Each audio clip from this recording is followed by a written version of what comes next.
Assalamualaikum warahmatullahi wabarakatuh. Saudara-saudara kaum muslimin rahimakumullah. Kalau ABRI masuk desa, rakyat beruntung. Kalau jaksa masuk desa, rakyat bahagia. Kalau koran masuk desa, rakyat ikut jadi cerdas. Tapi kalau judi masuk desa, rakyat kiamat.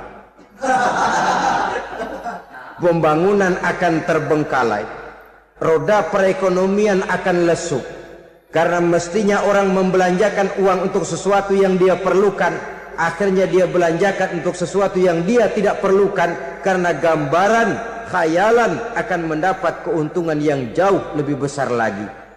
Padahal istilah orang-orang tua kita dulu, lebih baik makan singkong betulan daripada makan roti ngimpi. Artinya menghitung yang bukan-bukan. Itu kertas dibolak madep mulon, dibolak madep mudik, diputar sana, diputar sini, akhirnya palanya ikut muter. Kira-kira apa yang cocok? Masih belum puas, kertas dilihat, orang gila ditanyain. Sudah tahu waras, orang gila yang ditanya. Masih belum puas, nanya orang gila, tidur di kuburan. Allahu Akbar. Tidak jarang, bahkan banyak sekali orang-orang yang di dalam usaha mencapai cita-citanya terjebak dalam prinsip menghalalkan segala macam cara untuk mencapai satu tujuan. Tidak ada lagi kaedah dan norma-norma yang harus ditaatinya. Ia tidak peduli dengan halal dan haram. Ia tidak kenal hak dan batil. Ia tidak tahu mana yang boleh dan mana yang tidak boleh. Segala cara dilaksanakan asal tujuan tercapai. Maka lahirlah orang-orang yang mengambil jalan pintas dan potong kompas dalam usaha mencapai apa yang menjadi cita-cita dan tujuan dalam kehidupannya. Begitulah kita lihat dalam kehidupan ini. Yang di bawah ingin cepat naik ke atas, sementara yang di atas bertahan tidak mau turun dari tahta dan singgasananya. Maka terjadilah benturan-benturan nilai dan kepentingan. Terbentuklah klik, klan, grup, dan sindikat-sindikat yang menyerupai mafia, di mana nilai objektivitas sudah sangat sulit ditemukan. Yang celakanya lagi, lahirlah budaya jilat-menjilat, upeti, dan lain sebagainya, asal tujuan bisa tercapai. Sementara itu yang miskin ingin cepat menjadi kaya, sedang yang kaya ingin menjadi lebih kaya lagi. Kalau boleh tidak hanya sekedar dia saja yang kaya, anaknya harus kaya, cucunya tidak boleh miskin dan kere. Bahkan cucu daripada cucunya pun harus jadi orang-orang kaya. Ini keinginan yang wajar. Setiap orang tua tentu tidak ingin meninggalkan anak cucunya dalam keadaan miskin dan terlunta-lunta. Yang tidak wajar, kalau keinginan itu membuat orang lalu menghalalkan segala macam cara, menyalahgunakan fasilitas yang dimilikinya, apalagi kalau dia berada dalam satu posisi di mana seharusnya dia memberikan contoh dan keteladanan. Maka akibatnya timbullah krisis wibawa, yang dari krisis wibawa ini mengendorlah disiplin. Sesungguhnya orang lalai, orang tidak mau berdisiplin karena di mukanya, di matanya, dalam pandangannya tidak ada lagi orang yang dianggapnya berwibawa. Dan wibawa itu hilang oleh karena orang merasa tidak ada keteladanan yang patut dijadikan contoh dalam kehidupannya. Inilah sesuatu yang kurang dirasakan di zaman kita sekarang ini. Bukan kurangnya teori, bukan kurangnya segala macam kaedah dan dalil, tetapi yang kita rasakan sekarang ini kurangnya contoh dan keteladanan dari orang-orang yang seharusnya memberikan contoh dan keteladanan itu. Berangkat dari sejarah dan kehidupan Rasulullah sallallahu alaihi wasallam, keberhasilan yang beliau peroleh, salah satu dasar utamanya ialah satunya kata dan perbuatan, tidak bermental ganda, tidak bermain minyak di atas air, tidak menggunting dalam lipatan. Lidahnya adalah hatinya, ucapannya adalah perbuatannya, dan apa yang beliau ajarkan kepada orang lain, beliaulah pelaksana pertamanya. Saudara-saudara kaum muslimin rahimakumullah. Sementara itu pada sisi lain, yang miskin ingin cepat menjadi kaya, maka ia terjebak dalam prinsip tujuan menghalalkan cara apapun saja dilaksanakan asal dia bisa segera menjadi kaya. Maka salah satu jalan yang banyak dilaksanakan orang untuk mencapai kekayaan tanpa harus peras keringat dan banting tulang seperti umumnya orang adalah melalui satu jenis permainan yang umumnya kita kenal dengan nama judi. Ada dua bentuk dan pola daripada judi. Walaupun seiring dengan kemajuan ilmu pengetahuan dan teknologi canggih, peradaban manusia semakin tinggi, maka jenis macam judi yang dimainkan oleh manusia ikut-ikut menjadi canggih. Tetapi pada umumnya ada dua jenis macam judi itu. Pertama, ada judi yang dilakukan secara langsung, dalam arti seorang petaruh berhadapan dengan bandar atau orang berhadapan dengan orang. Dari judi yang dilaksanakan secara langsung ini, efek negatif yang segera bisa kita lihat dengan nyata. Pertama, timbulnya rasa dendam dan permusuhan. Walaupun orang nampak duduk berhadap-hadapan, walaupun kelihatannya mereka tertawa satu sama lain, tapi yakinlah itu cuma sekedar kulit saja. Pikiran yang ada dalam benak tiap-tiap orang yang terlibat dalam perjudian tidak lain ialah bagaimana saya bisa mengalahkan lawan main saya. Akibatnya tentu bisa kita pastikan akan timbullah dendam dan permusuhan bagi yang kalah, akan timbullah rasa sombong dan menganggap remeh orang lain bagi yang menang. Yang kedua, lalainya orang kepada apa yang menjadi tanggung jawab dan kewajibannya. Orang bisa lupa kepada anak dan istri. Kalau kepada anak dan istri saja sudah bisa lupa, apalagi kepada yang lain, sebab anak dan istri memang merupakan bagian daripada kehidupan kita. Konon lagi saudara, konon lagi keluarga yang lain, anak istri saja bisa terlupakan oleh penyakit dan permainan yang bernama judi ini. Yang ketiga, hilangnya rasa sayang kepada harta. Harta yang didapatnya dengan peras keringat dan banting tulang. Mungkin pergi pagi dan pulang sore. Setibanya dia di meja judi, apalagi uang tadi sudah bertukar dengan dalam bentuk koin, maka rasa sayang kepada harta itu tidak akan pernah ada lagi. Tetapi saudara-saudara, ada judi yang lebih berbahaya daripada jenis ini, perjudian massal. Taruhlah roulette dan kasino itu judi. Tetapi judi jenis roulette dan kasino ini bahayanya hanya untuk orang-orang tertentu yang memang sudah mapan, kelompok elit. Masa iya bocah angon di kampung main roulette? Apa ia yang tinggal di pinggir kali kenal kasino? Ya entahlah kalau kasino Prambos ya. Dari judi massal semacam ini lahirlah penyakit yang dinamakan tulul amal. Tulul amal, orang yang terlalu panjang angan-angan. Bukan tidak boleh orang bercita-cita, sebab cita-cita itu perlu. Katanya manusia tidak makan masih bisa hidup 1 bulan lebih.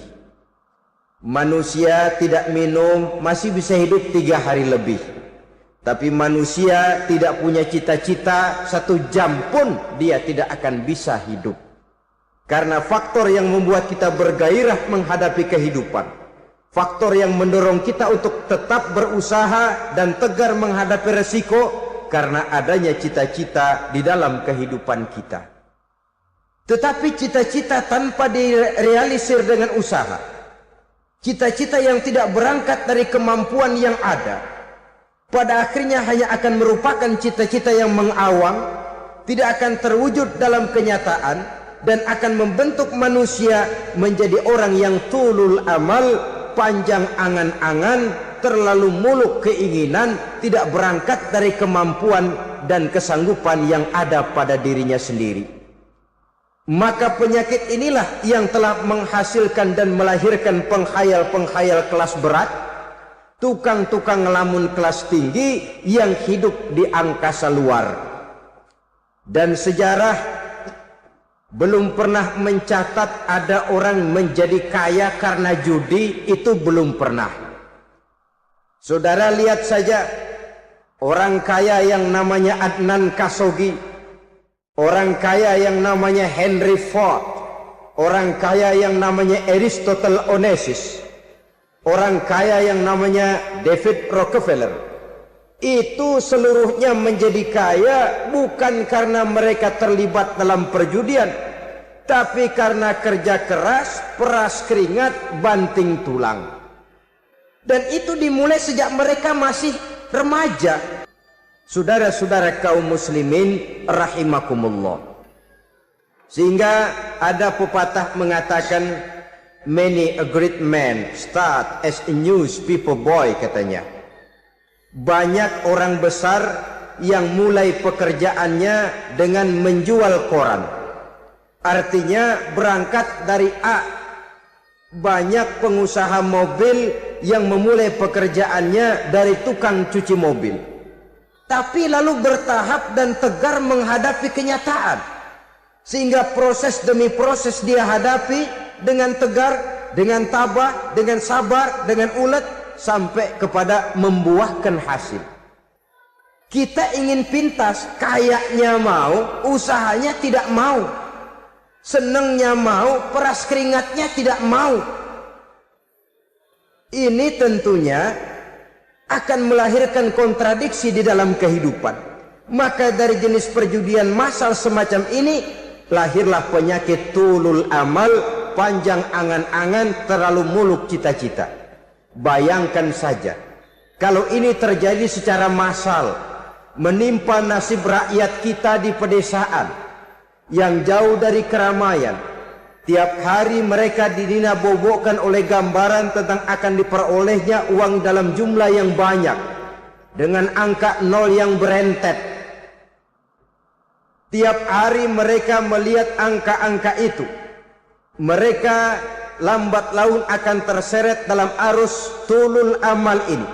Panjang angan-angan, muluk cita-cita, hanya dengan mengandalkan meja perjudian.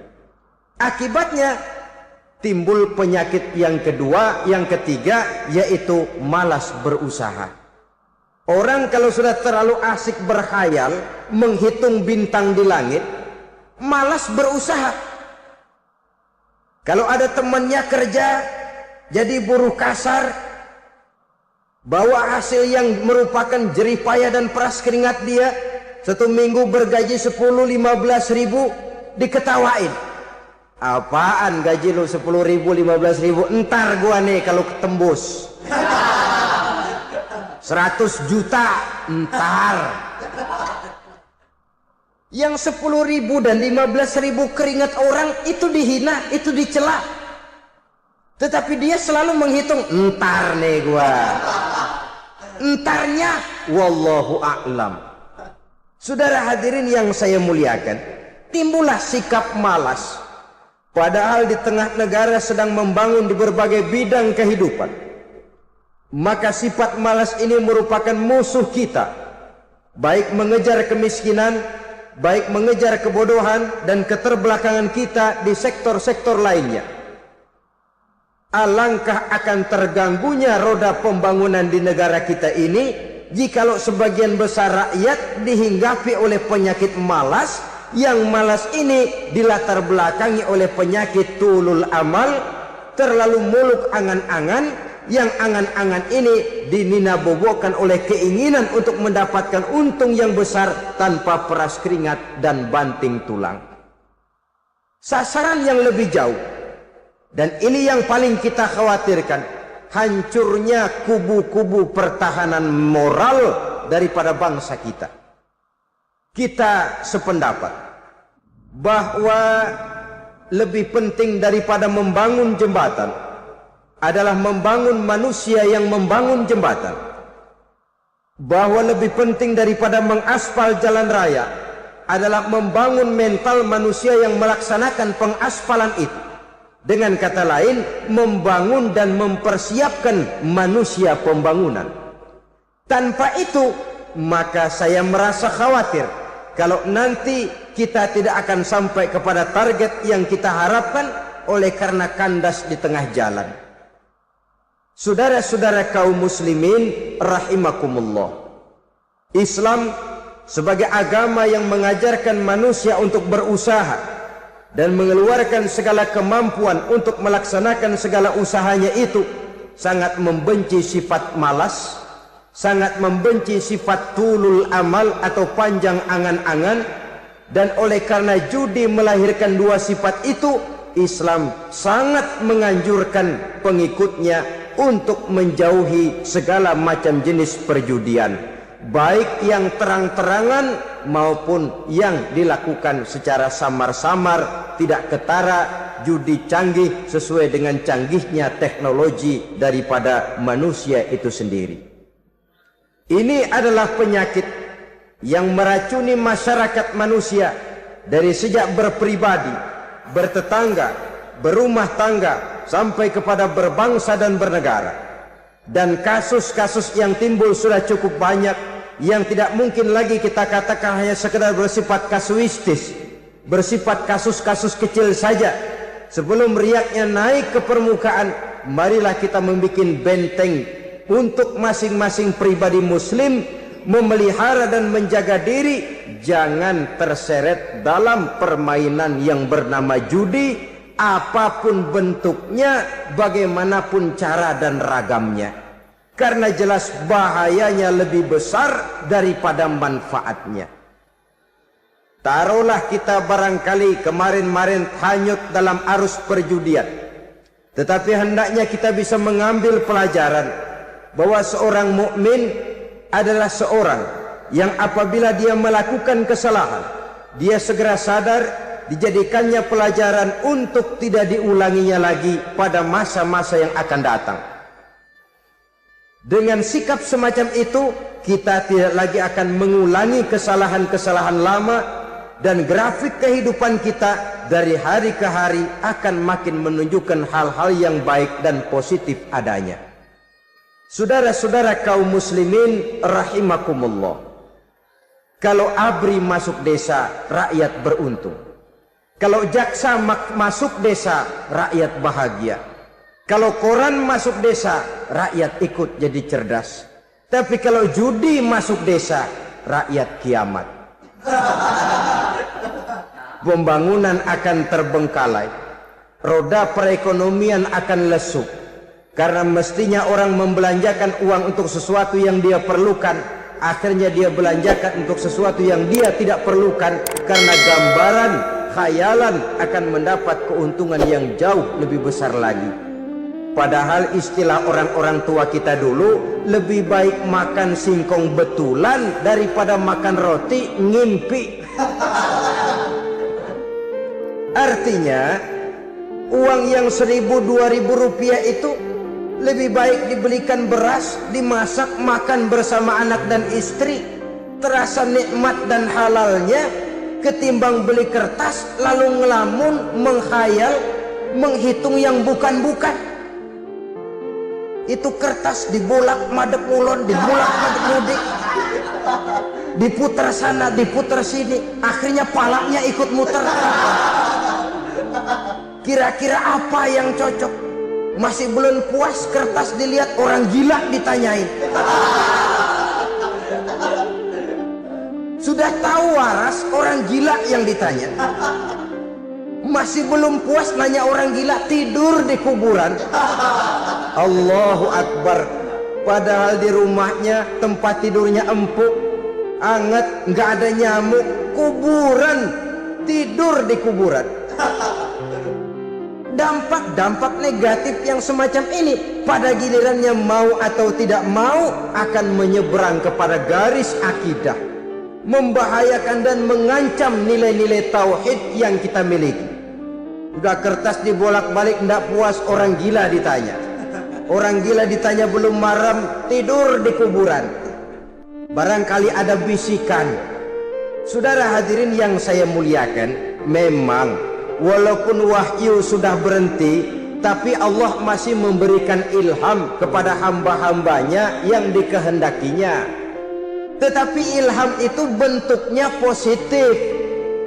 Kalau saudara pagi-pagi berniat, tahu-tahu datang pikiran nanti malam mau ngaji, itu namanya ilham. Kalau saudara sedang merenung, tahu-tahu datang pikiran, saya mau sedekah, itu namanya ilham, bentuknya positif. Tapi kalau ngelamun, tahu-tahu datang pikiran nomor sekian sekian sekian pasang, itu bukan ilham, itu belis.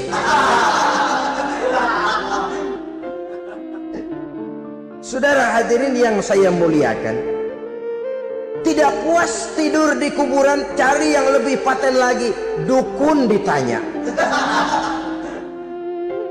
Nah, saya ingin menuduhkan persoalan. Apa tidak boleh orang ziarah kubur? Apa tidak boleh orang pergi ke dukun? Ini dalam kaitannya dengan judi, karena ini penyakit yang sudah merajalela, mewabah di kalangan masyarakat kita di lapisan yang bawah ini. Saudara hadirin yang saya muliakan, ziarah kubur bukan saja boleh, malah dianjurkan oleh Nabi.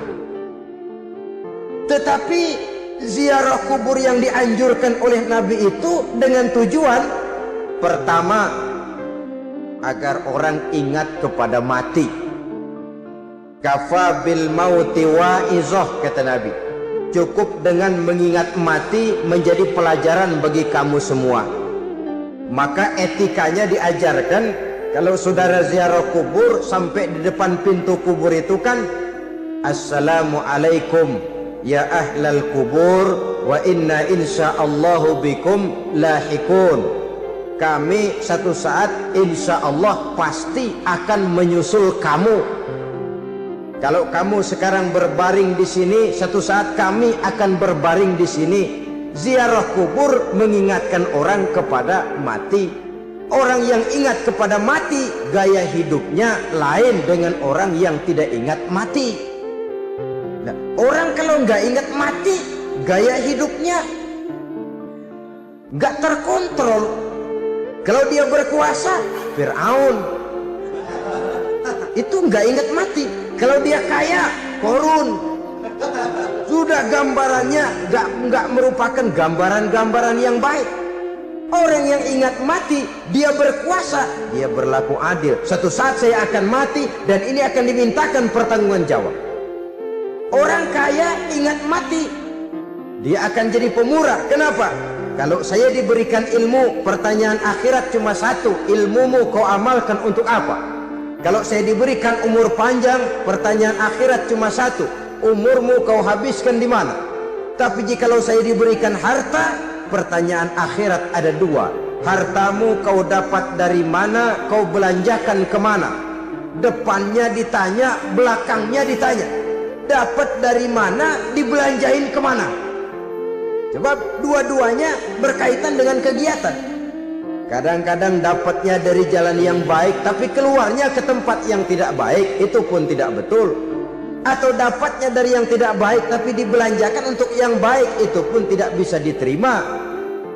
Oleh karenanya, dengan mengingat mati, gaya hidup seseorang jadi terkontrol karenanya. Yang kedua, dianjurkan kita untuk berziarah kubur itu mendoakan orang-orang yang sudah meninggal. Mal mayyitu fi qabrihi illa kal gharikil mutaghawis, kata Nabi.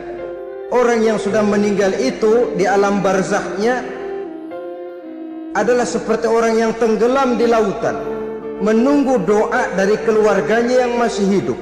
Apakah itu anaknya, kemenakannya, cucunya, dan lain sebagainya. Adapun yang kalau kita ziarahi itu kuburnya orang-orang yang kita tahu merupakan orang soleh, orang yang berjiwa bersih, yang kita kenal ketakwaannya kepada Allah Subhanahu wa ta'ala, tidak ada salahnya kita bertabarruk, asal jangan dengan satu keyakinan bahwa dia secara mandiri bisa mendoakan kita. Dia hanya bisa melakukan itu hanya dengan izin Allah. Nah, umumnya orang kalau sudah ziarah ke kubur-kubur keramat itu Allahnya kelupaan. Itu yang dikhawatirkan merusak dan mengganggu akidah.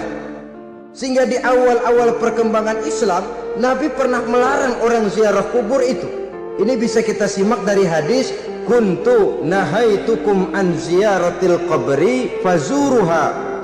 Dahulu aku pernah melarang kamu untuk ziarah kubur, adapun sekarang kalau mau ziarah, ziarahlah kamu. Kata-kata dulu aku pernah melarang kamu itu menggambarkan bahwa pada permulaan perkembangan Islam, nilai keimanan para sahabat masih rapuh, masih lemah, masih memerlukan pembinaan. Sehingga kalau mereka sering ke kubur, dikhawatirkan mereka minta kepada kubur. Nah, tetapi tatkala nilai keimanannya sudah mapan, sudah kuat, kata Rasul, fazuruha. Adapun sekarang kalau mau pergi berziarah, ziarahlah kamu. Saudara hadirin yang saya muliakan, jadi jangan melupakan Allah. Saya bisa saja berkata, kalau saya misalnya pakai cincin, lalu saya bilang, saya sejak pakai cincin ini, jangan anak gadis, nenek-nenek ngelihat saya lemes. Atau sejak pakai cincin ini, dagangan laris bener. Cincin itu yang menggelincirkan akidah. Untuk tidak tergelincir, orang harus tidak melupakan Allah. Dia bisa berkata, alhamdulillah, Allah memberikan keistimewaan kepada batu cincin saya. Batu cincinnya tidak apa-apa, Allah yang memberikan keistimewaan. Ini dalam bentuk yang langsung. Dalam bentuk yang tidak langsung kita bisa lihat, misalnya kalau petani ditanya, oh ini bisa panen besar ini rahasianya apa Pak? Oh, pupuk urea. Pupuk urea. Nah, Allah nomor 16. Seorang petani yang baik keimanannya, dia akan berkata, kami bisa panen besar karena izin Allah. Lah, kalau pupuknya mah pakai pupuk urea, izin Allahnya dulu, baru kemudian pupuknya nyusul. Jadi sebenarnya bukan cuma pergi ke dukun yang bisa merusak keimanan, pergi ke dokter juga bisa loh merusak keimanan. Kalau berkeyakinan bahwa dokter itulah yang memberikan sembuh, kenapa akidah saudara tidak tergelincir karenanya? Dokter hanya memberikan obat dan resep, sembuh itu datangnya dari Allah. Ini yang diungkapkan lewat lisan Nabi Ibrahim alaihissalam, wa idza maridtu fahuwa yashfini. Apabila aku sakit, dialah Allah yang memberikan sembuh. Memberikan sembuh. Jangan juga menyalahartikan ayat ini. Ada ayat begini sakit terus nekat. Udah nggak usah berobat dah, memang penyakit dari Tuhan, ntar waktunya baik ya baik ya. Udah ampeg terus dah. Orang yang berobat saja belum tentu sembuh, apalagi yang tidak berobat. Sama juga orang nggak sembahyang kita ajakin ngotot, lo juga yang sembahyang belum tentu masuk surga katanya. Lah yang sembahyang belum tentu masuk surga, bagaimana cengoran lo yang nggak sembahyang?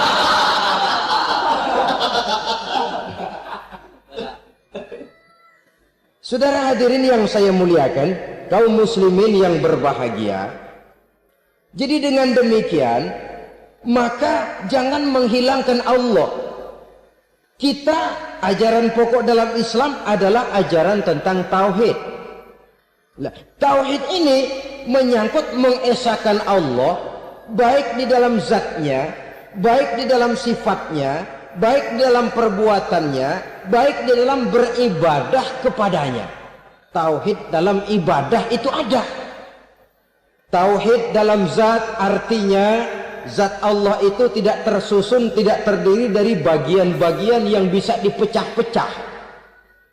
Ya seperti kita ini kan ada kepala, ada kaki, ada tangan. Allah tidak tersusun zatnya dari bagian-bagian. Esa zatnya tidak bisa dibagi-bagi. Esa sifatnya artinya Allah itu sifatnya tidak pernah berubah. Sejak dahulu sampai sekarang Allah itu cinta kepada orang beriman yang melakukan kebaikan.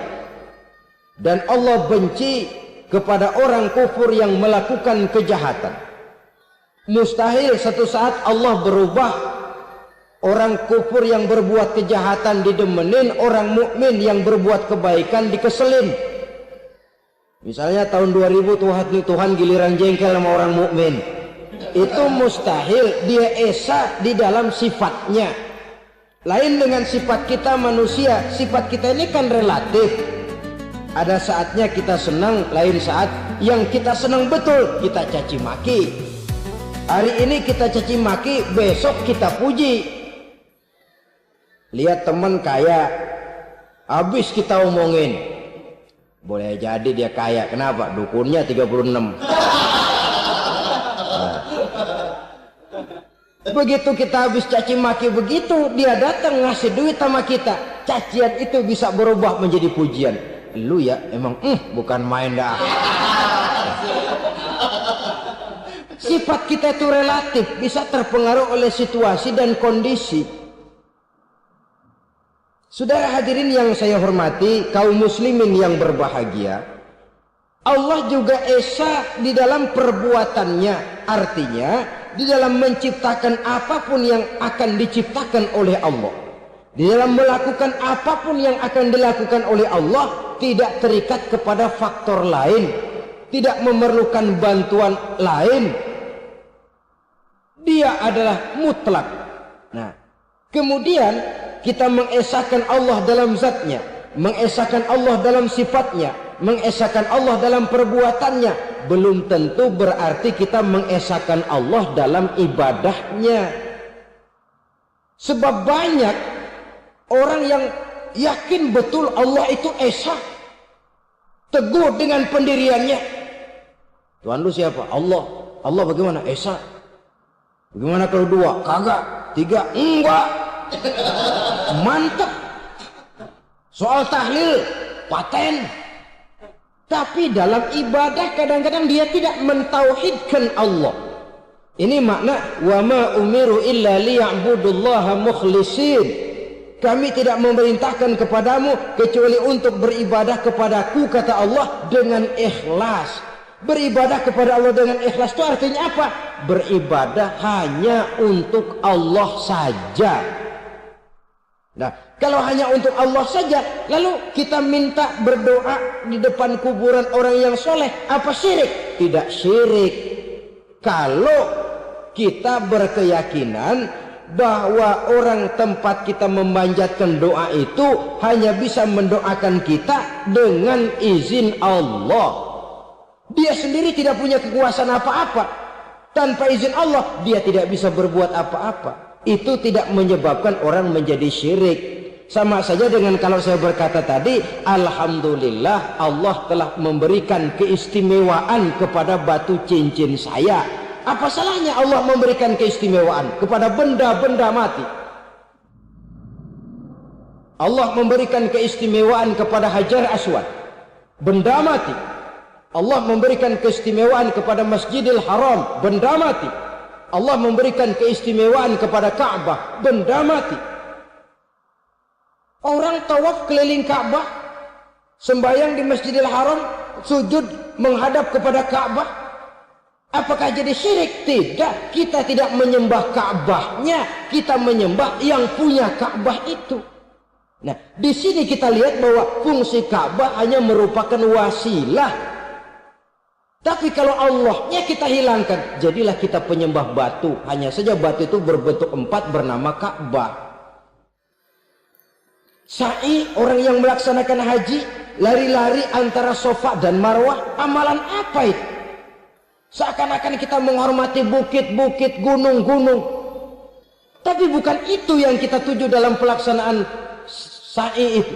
Yang kita tuju adalah ini perintah Allah. Allahnya yang diutamakan. Maka hal semacam ini tidak menyebabkan orang menjadi syirik dan tergelincir dari tauhid. Tapi kalau ziarah kubur dengan niat cari buntutan, cari nomor yang cocok, ini niatnya saja sudah salah. Nah kalau berangkat dengan niat yang salah, sampai di sana saya yakin seyakin-yakinnya amalannya pasti salah. Lah kubur yang diziarahin bukan kubur orang soleh. Ya mana ada orang soleh ngasih kode buntut. Ada juga orang salah, bukan orang soleh itu. Kadang-kadang dia nggak tahu kuburan siapa, nongkrong aja di situ.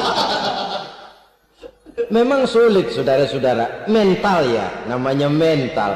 Kalau memang mental sudah mental judi, apa saja bisa dijudiin. Jadi orang nggak perlu sebenarnya pemerintah terlalu gini, nggak usah. Kembali saja kepada mental. Kalau mental memang sudah mental judi, apaan aja bisa dijudiin. Pulang tengah malam nabrak babi, babi yang keluar nih.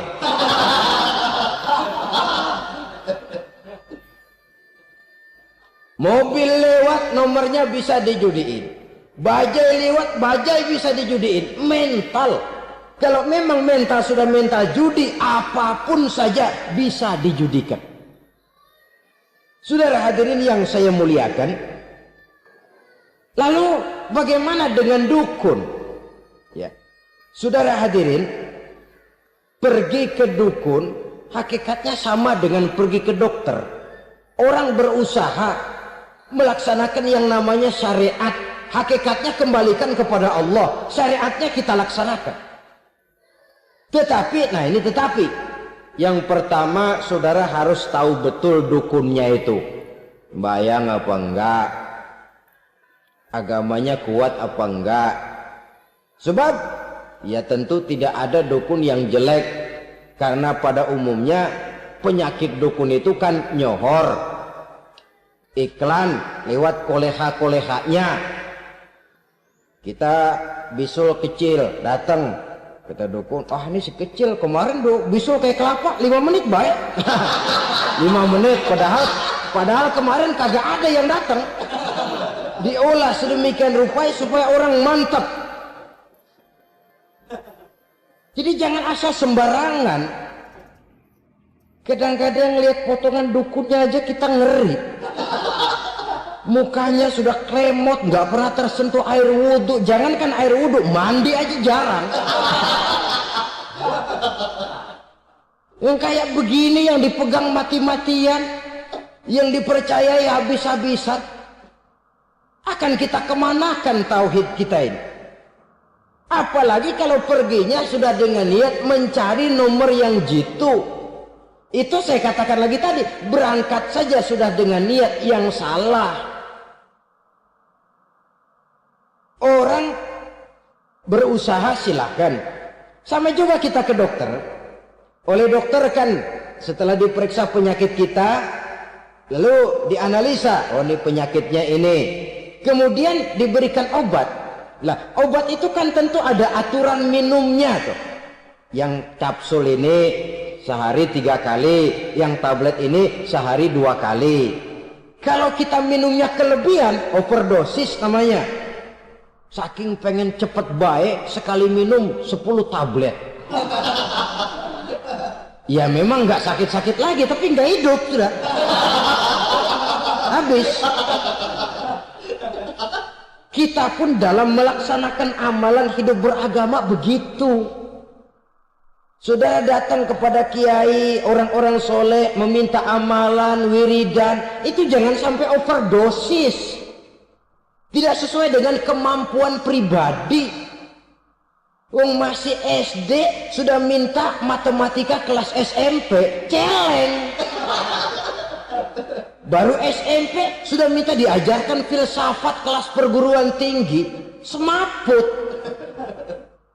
Kenapa? Daya tampungnya nggak kuat. Emang ukuran secangkir, minta di sini seember, ya luber.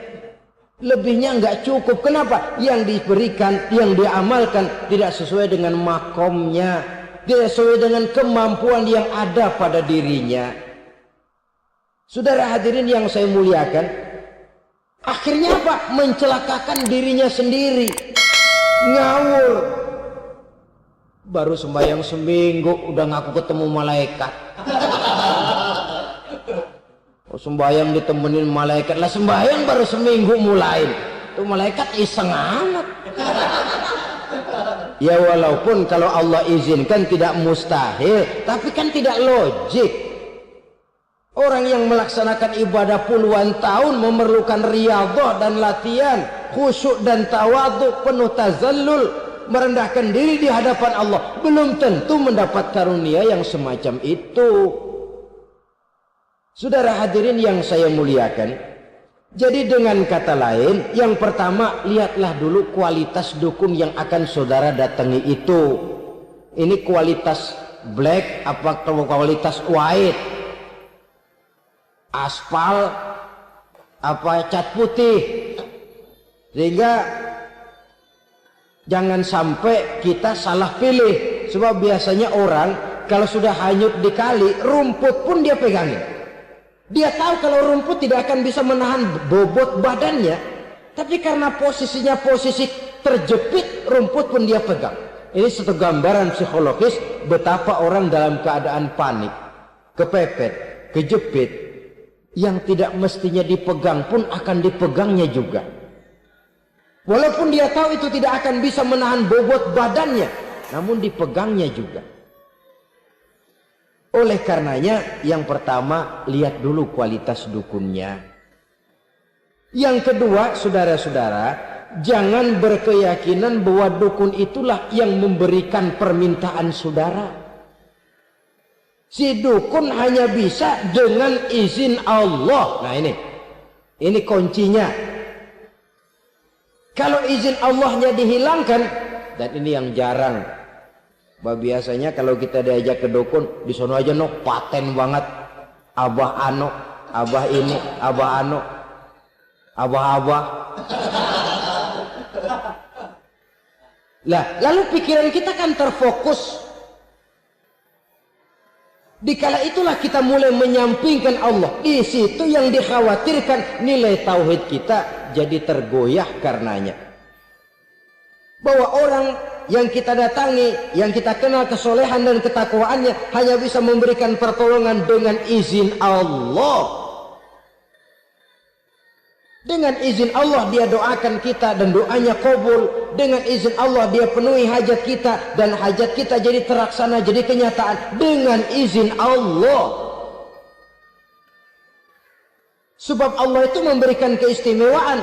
Ada waktu istimewa, ada tempat istimewa, ada jam istimewa. Kenapa sih sedekah hari Jumat dengan sedekah hari Kamis pahalanya kok lebih besar hari Jumat? Karena itu waktu istimewa.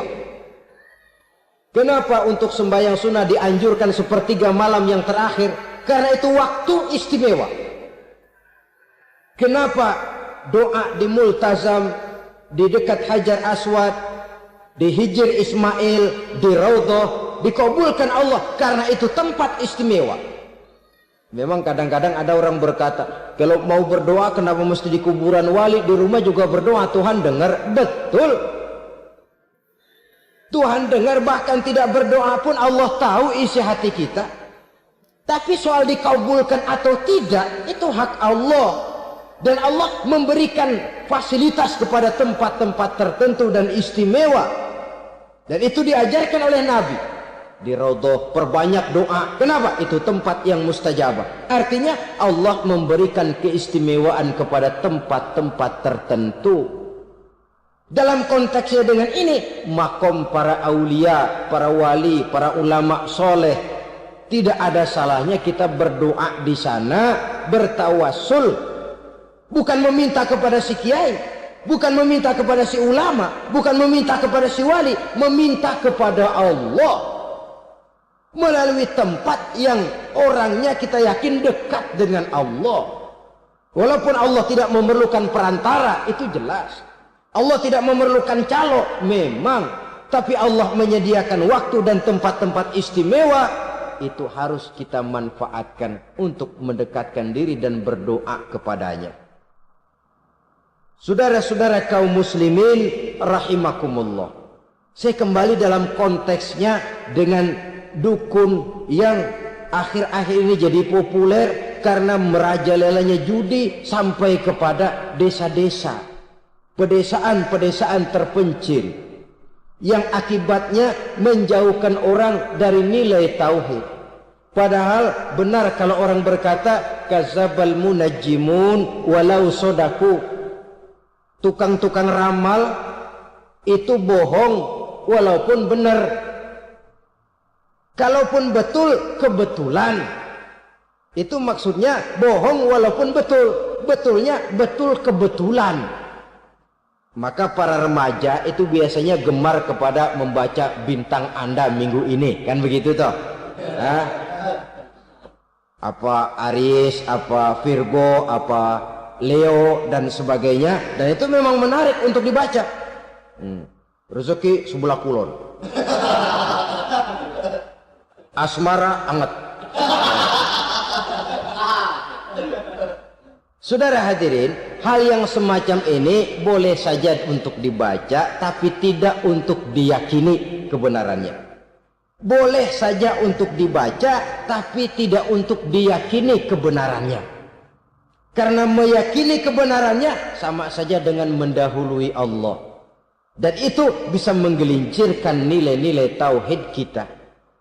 Tauhid dalam ibadah saya katakan tadi, menyembah hanya kepada Allah, bermohon hanya kepada Allah dengan menggunakan fasilitas-fasilitas yang disediakan oleh Allah, baik berupa waktu maupun tempat-tempat tertentu dan orang-orang. Ya, kalau waktu dan tempat saja ada yang diberikan keistimewaan oleh Allah, padahal tempat itu benda mati, apalagi manusia yang merupakan makhluk hidup.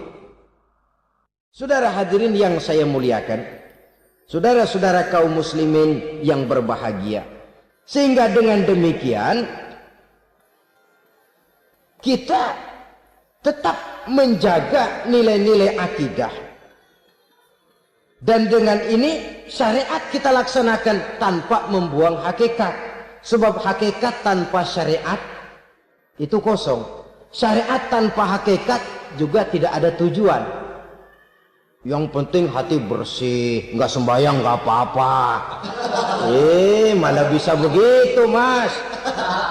Kalau memang hati bersih nggak usah sembahyang nggak apa-apa. Nabi Muhammad dulu berhenti dong sembahyang. Sebab beliau orang yang hatinya paling bersih. Nah, orang yang hatinya paling bersih saja sembahyang yang nggak berhenti, masa kita lalu mau berhenti? Yang penting kan kita bisa dekat dengan Allah melalui perasaan. Banyak-banyak ingat. Apa itu sembahyang? Macam-macam. Itu hakikat saja tanpa syariat, ia tidak bisa. Syariat saja tanpa hakikat juga gerak lahir yang tanpa roh namanya. Kita melakukan sholat tapi kita tidak tahu untuk apa kita sholat dan kenapa kita sholat dan siapa yang kita sembah di dalam kita sholat. Sehingga dengan demikian keduanya tidak bisa terpisahkan satu sama lain, seperti halnya kulit dan isi. Barangkali pernah saya ingatkan, kulit penting, isi pun juga penting. Hakikat penting, syariat juga penting. Dan kita jangan salah mengartikan, terjebak dalam ucapan-ucapan yang masih memerlukan penafsiran, sehingga lalu kita cenderung mendiskreditkan dan menjelekkan para wali. Misalnya ada ucapannya Syekh Abdul Qadir Jailani yang berkata begini, barang siapa yang masuk ke rumahku lalu ia memakan makananku, maka ia akan masuk surga. Ini kalau ucapan ini dipahami secara apa adanya, ya jelas orang bisa tergelincir. Tapi kalau ditafsirkan secara betul, siapa yang masuk ke dalam rumahku? Di mana rumah Syekh Abdul Qadir? Di mana umumnya rumah para wali? Di masjid. Jadi siapa yang masuk ke dalam rumahku? Masjid. Lah kalau sudah di dalam masjid, makanannya apa? Getuk. Tentu saja tidak. Kalau sudah di masjid itu ya makanannya ya wirid, zikir, tahajud, baca Quran, paling kurang iktikaf. Jadi siapa yang masuk ke masjid lalu dia sujud, wirid, zikir, ya jelas saja surga. Jangan membaca ucapan ini dan terus rame-rame nyari bekas rumah Syekh Abdul Qadir. Rame-rame masuk ya rumah kecil. Saudara hadirin, kita terlalu terpaku kepada materi ucapan dan melupakan filsafat daripada ucapan itu sendiri. Dalam kondisi yang sedemikian, sangat boleh jadi orang lalu tergelincir karenanya. Oleh karena itulah saudara-saudara, saya kembali kepada satu prinsip. Bahwa sebenarnya dengan tidak perlu menyalahkan pihak-pihak lain, mari kita kembali kepada sikap mental kita sebagai muslim. Kalau mental memang sudah mental penjudi, apapun bisa dijudikan.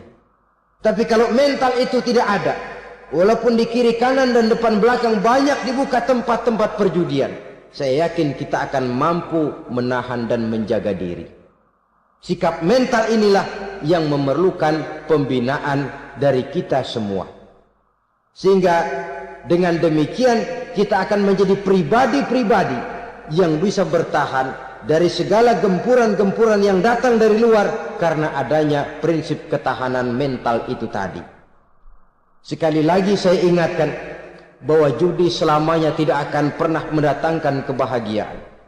Judi tidak akan membuat orang menjadi kaya. Judi tidak akan membuat orang makin akrab berteman dan bersaudara.